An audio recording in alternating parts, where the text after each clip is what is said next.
Nick McBride is the member for Mackillop. He joins us from Parliament House in Adelaide. How are you going, Nick? Very well, thank you, Ricky. Nick, look, one of the hot topics in your electorate, tourism drawcard in some people's view, but cruel to animals in others, is duck hunting. There's this parliamentary inquiry underway. What are you hearing about it? Oh, look, there is an inquiry underway, and I think it's going to be interesting in the sense that I think that I don't think the Mackillop government is is opposed to duck hunting. I think it's an inquiry to gauge sentiment in the public for those that are concerned, and obviously get a gauge for those that actually appreciate and want to participate in duck hunting.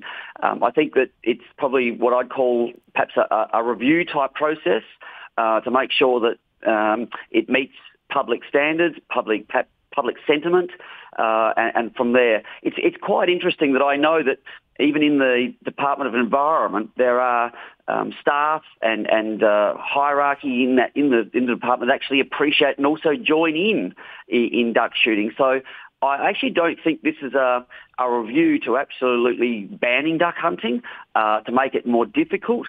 I'd call it more of a review to looking into and making sure that it's meeting the public expectations, and that the government is always just making sure that these sort of practices are obviously carried out with the best intent, that the resources are not being perhaps culled or killed, and that the whole practice is sustainable. And I think that's the best way of looking at what this process that the government's looking at this way. And that's my sense. I actually didn't, obviously get told that this review was going to take place. I didn't know that they were intending to do this. But it doesn't surprise me now that this is being undertaken now. We do see, we pick up this sentiment from regional or South Australians, in fact all over the nation, that sometimes inner city concerns are being placated by these sorts of things, and regardless of the impact it might have locally. Nicola Senafani, Shadow Minister for Regional South Australia, told us that she was concerned this might be just to appease Greens voters in the city. Do you think there's a sense that's what's happening with the government? Oh, look, it may be, she might be right to suggest that, but I'm not totally convinced it's to, close it and never see it again.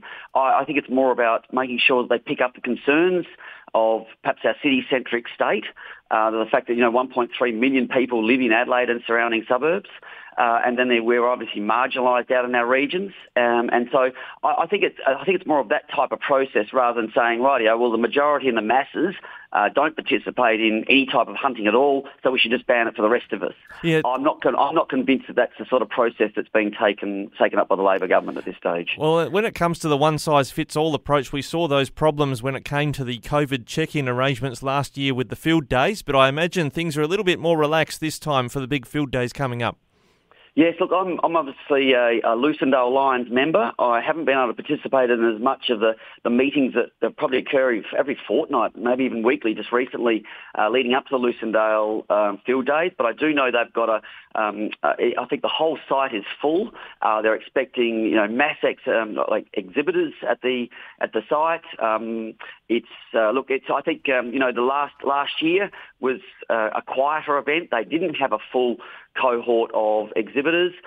We were all coming out of COVID, not quite sure how it was all working. It's almost like we were stunned as a society. And I think, as we've come out of those lockdowns, Ricky, we're seeing greater participation. There's a lot more money and health around agriculture at the stage. It's still doing very, very well in most sectors.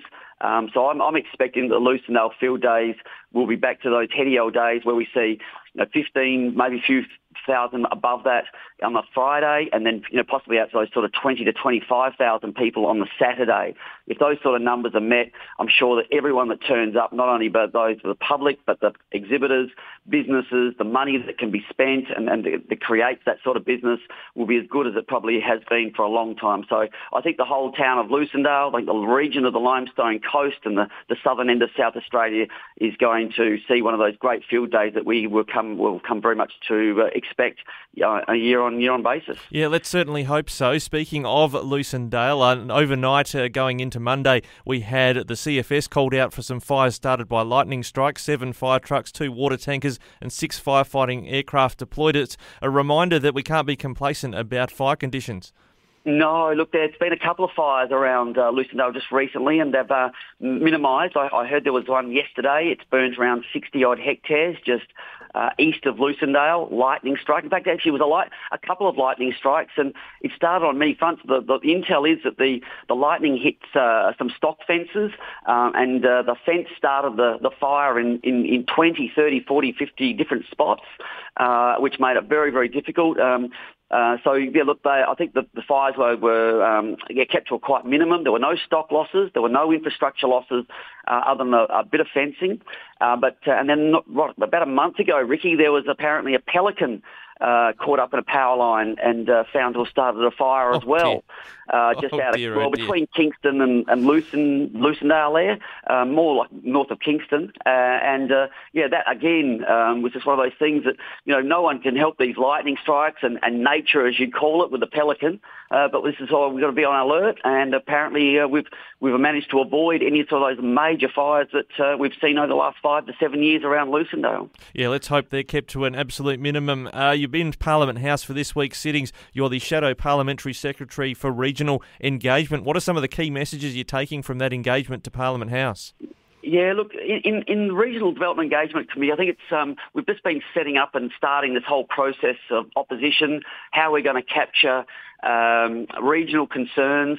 There's a number of committees, and Regional Development Engagement Committee sits amongst the Finance Committee and Environment Committee and a number of others that has of an equal level for the Liberal opposition to develop policy, develop what it will look like in 2026 when we head towards that state election.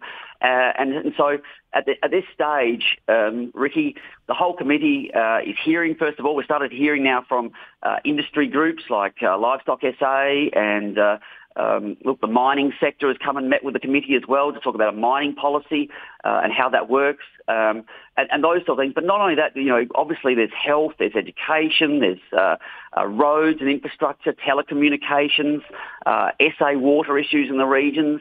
And so we've got a number of areas that we're sort of, putting together and then we haven't got to this stage yet, but actually, formulating policy and where that policy will then fit in what we'll be advocating for the 2026 election. I can appreciate in general. Yeah, Nick, I can appreciate that from a political point of view, you'd be looking to the state election, but country people and businesses are screaming out for staff right now. And I noticed at Bordertown there was a squeeze on when it came to a new industrial and even residential development. SA Water didn't have the network necessary to make that a reality. Is that one area we could be helping with the labour shortages, ensuring housing can be put on quickly by having SA Water come to the party?